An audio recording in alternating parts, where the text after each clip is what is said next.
Hola, què tal? Molt benvinguts a aquest evangeli d'avui, 4 de desembre de 2014, dijous primer d'Advent. Diu que en aquell temps Jesús va dir als seus deixebles: no tothom qui em diu Senyor, Senyor entrarà al regne del cel, sinó qui fa la voluntat del meu Pare del cel.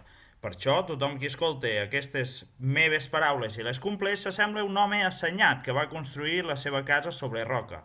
Va caure la pluja, van arribar les torrentades, bufaren els vents i embestiren contra aquella casa, però no es va ensorrar, perquè estava fonamentada sobre roca. En canvi, tothom qui escolta aquestes meves paraules i no les compleix s'assembla a un home sense seny que va construir la seva casa damunt de sorra. I va caure la pluja, van arribar les torrentades, bufaren els vents i embestiren contra aquella casa. I la casa es va ensorrar. La seva ruïna fou completa.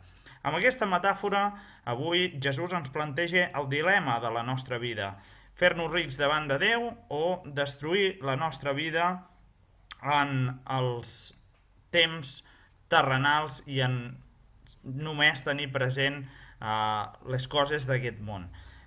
Les dues circumstàncies possibles no són compatibles, és a dir, si una persona per una part està construint la seva casa sobre roca i per l'altra està construint la casa damunt sorra, doncs és difícil, a no ser que tingui la força dels sagraments, és difícil que no s'arruïni, no?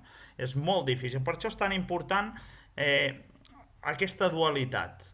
És a dir, nosaltres hem de ser assenyats i hem de fonamentar la casa sobre roca, la nostra casa, la casa de la nostra vida, fer la voluntat de Déu, però al 100%, perquè si no, només que bufin els vents en la part de la casa que està sobre la sorra, pot caure tota la casa i ens pot arruïnar. Pot arruïnar la nostra persona.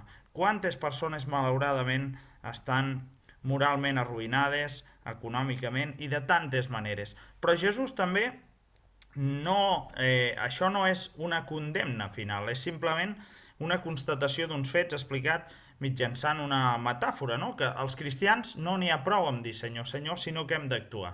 Però ell per això va venir, com ens explica en altres parts de l'Evangeli, no va venir a curar els que ja estan sants, sinó va a venir a buscar els que ens estan malalts. I per tant, Jesús vol que tots fonamentem la nostra casa sobre roca, vol transformar les persones o les parts de cada persona que estan fonamentades sobre sorra, que la sorra no s'aguante per enlloc, vol fer que totes estiguin sobre roca. Per què? Perquè d'aquesta manera la roca, la força, això dona millors perspectives quan venen aquestes torrentades, bufen els vents i hi han embastiments, perquè contradiccions i la creu tothom la porta i tothom està exposat a tenir creus més o menys grans.